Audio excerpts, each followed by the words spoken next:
The Marcantonio Colonna is a Tier 7 premium Italian battleship that was just introduced to World of Warships Legends in the May 2026 update.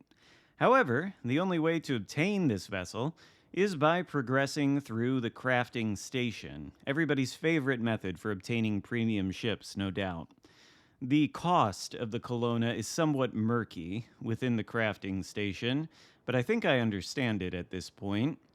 You can use resources to progress the crafting station up to 95%. Those resources would be premium time, promotion orders, credits, global XP, and insignias. Through a combination of all those resources, you can progress the crafting station up to 95%, but the final 5% has to be done with doubloons. And the cost of that will be 5,000 doubloons. So, if you have a ton of resources lying around that you're able to burn in pursuit of the Colonna, and you're okay with spending the requisite 5,000 doubloons, this might be a decent vessel to pick up, but I'm not gonna recommend it because, of course, there is a cost that goes into things like premium time, for example.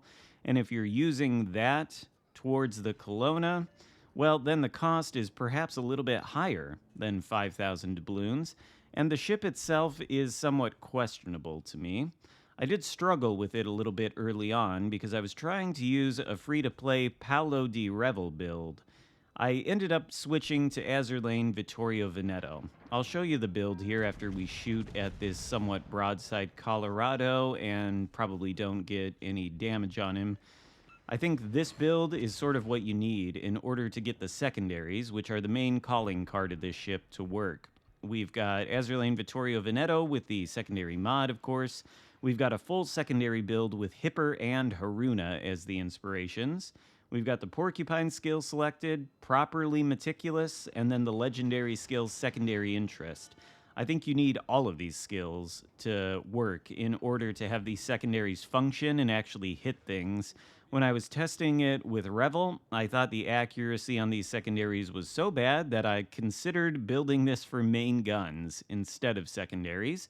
But with Veneto, the accuracy problems seem to be solved, and you'll see just how potent these secondaries can be. Along with their downside, they're sap, so they can bounce off angled targets, even DDs, but the moment they give broadside, well, they get shredded. That's 20 hits there with First Blood Medal and somehow a devastating strike. Don't ask me how, but that Tarigo has just learned the power of Colonna sap secondaries. They can be quite good, but I think they really need to be spec'd into. Also, this thing does have the enhanced secondary targeting consumable too, which we use there. What it's supposed to do is reduce the secondary reload time by 25%, buff the Sigma by 200%, and reduce the dispersion by 70%. Word around the community is that something is wrong with this enhanced secondary targeting consumable. I don't know if that's been confirmed by Wargaming somewhere, but it's not apparently performing as intended. So when you use it, I think you almost don't really notice a difference in the accuracy of these secondaries, and that's a problem, particularly if you're going to spend a lot of resources obtaining this ship. Anyway, as usual, we'll run down the specs here. They are influenced by the commander build I showed you, so keep that in mind. And I think we should start with the survivability, especially since we took a big chunky hit from somebody earlier, I think the Colorado, and we're down to like 35,000 HP at the moment. Well, we only start with 54,500. Now, I thought yesterday when I did my review of the Inamura that its 62,000 HP was a little bit on the low end for Tier 7. Well, this is significantly lower than even that, 54,500. I think there's maybe one or two other battleships at the tier that have less HP than that. I know there's one that has 52,000, just can't remember what it is. So you've got a low HP pool, but on the other hand, you've got great torpedo damage reduction at 43%. And the armor scheme is good, I would say. It's got a 25mm plate on the bow, but on the very upper bow, it's a little sliver of the bow armor. Otherwise, it's got a 30mm icebreaker that covers, let's say, 75% of the bow. That'll prevent you from getting overmatched through the front and taking citadels or anything like that. The stern is a 25mm plate, though, and it doesn't really have an icebreaker. So if you're kiting away, you can be overmatched through that, and it's going to hurt. The belt armor, though, is very robust. It's like 150mm, and the deck, well, the center of the deck at least, is 32. So it's a fairly well armored vessel, but I wouldn't call it necessarily the tankiest ship at the tier just because of the low HP pool. So you do have that working against you. The main battery guns, which we've seen a little bit of now, and I think here with this shot against the Nottingham, we're going to get a Citadel, if I'm not completely mistaken. I think these guns are actually pretty good. You see there how much they hurt the Nottingham. They are 8 381mm or 15-inch guns. They have a range of 16.6 kilometers with this build, and they reload in 27.9 seconds. They've got a relatively slow turret traverse right now of 38.5, so you do have to play around that a little bit, but it's not the worst.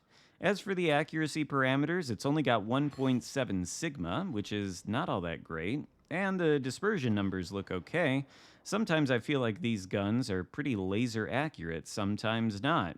But they do hit hard. The AP maximum shell damage is 12,000, and this thing has even better penetration, apparently, than the Inamura that we talked about yesterday, because the armor penetration on these 15-inch guns at maximum range, 16.6, is 492.9 millimeters. At point-blank range, 814.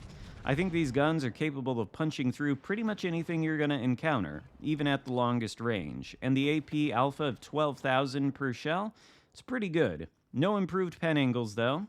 And as for the HE, which I haven't felt the need to shoot at all while testing this ship, it does 5,100 maximum damage, 24% fire chance. So I don't think it's all that great. But the main armament, I suppose you could say, is the secondaries, and we've got a number of those. There's a set of 152mm secondaries, 12 of them in total, and then there's also 12 90mm secondaries. All of them shoot sap, and being sap shooting secondaries, the small 90mm guns pen 26mm of armor, and the larger 152s pen 42.3. They don't have the best accuracy numbers on them, but they range out to 11.1 kilometers with the full build, and then the 152s reload in 7.7 seconds, while the smaller 90mm reload in 1.7 seconds. So I think they are capable of pumping out a lot of DPM. They're just maybe not as accurate as you would want them to be. And of course, they do face the downside of things being able to angle against them. They don't start fires. So you do have that, but I think they are kind of monstrous, and if it is correct that there's a bug with the consumable and that's fixed, this ship might suddenly become really spicy. As for the maneuverability, it's got a top speed of 29 knots, a nice turning circle of 740 meters, and a rudder shift of 14.3. I'd say all of that is pretty good. You can see here, by the way, we do have the enhanced secondary targeting consumable active, and, you know, the accuracy looks okay, but we're not exactly hitting the Akatsuki consistently as he maneuvers, and he does eventually go dark. Don't worry, I think we're going to sink him, though. This is a bit of a pickle to be caught between the Colorado and that guy. Luckily, he decides to get spotted again and shoot his guns. We don't take him out. Ultimately, that goes to our teammates, but he's eliminated, so I think we're going to be okay, and he missed his torpedoes. As for the concealment, the only parameter we haven't talked about yet, we have 12.9 kilometer concealment on this build. That's with the concealment mod and nothing else. Normally I would spec Kondo, but I think you need both Hipper and Haruna to get anything good out of these secondaries, honestly. So I was using Hipper and Kondo, had to switch to Hipper and Haruna. The difference, I think, is very noticeable. Without Haruna, and also with Rebel, without all the special skills from Veneto that also buffed the secondaries, accuracy just wasn't there. 12.9 is not the best concealment, of course. You can make it work. I would prefer better concealment than that, but of course, this being an Italian battleship with the exhaust smoke generator, it's got an absurd smoke firing penalty of only 10.3 kilometers. So I suppose you can deploy the smoke. You get 3 charges base. I've got 4 because of one of the skills on Veneto, and they last for 72 seconds, which is over a minute. So you do have great concealment, I suppose, when you're inside one of those things. As for the heal, that's the only consumable I think we haven't touched on. It's just a conventional battleship heal. You get 4 of them base because you're Italian, and they restore 272 HP per second for a duration of 28. So, all in all, I think the tankiness of the ship is somewhat questionable. It can't tank, of course, and it's supposed to be, as far as I can tell, a secondary brawler. It certainly functions in that role. I think it just could be a little bit better. The secondaries could be perhaps a little bit more accurate with that enhanced secondary targeting consumable if it's not indeed working as intended. So, all in all, I can't recommend the ship. I think it's decent, though. I think it's a pretty good ship. It can be fun to play. I certainly had fun in this match, getting all the secondaries, especially against that destroyer early on. That instantly made me warm up to the ship more than I was when I was struggling with it using Paolo di Revel. We ultimately do go down in this battle, but not before getting a devastating strike, high caliber and Confederate, so pretty good results in the Colonna. And I'll cut to the end here as our King George takes down the Atlantico. Kinda would prefer it if he was shooting AP instead of HE at this broadside, but he's gonna get the job done. Didn't really want to show you what the friendly destroyer did because, well, he gave up his ship for, in my opinion, no apparent reason, but it's okay.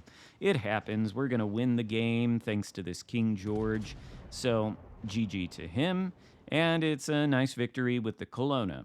But again, because it's only available through the crafting station and the cost is going to vary from player to player and potentially be exorbitantly expensive, I don't think I would recommend it. I'd highly recommend the Inamura though. If you get the campaign, I think that's always a better value than something like a crafting station or the random bundles where there are other premium ships available this update. Anyway, I hope you enjoyed this video. If so, give it a thumbs up, consider subscribing if you haven't already, and I'll see you next time. Goodbye.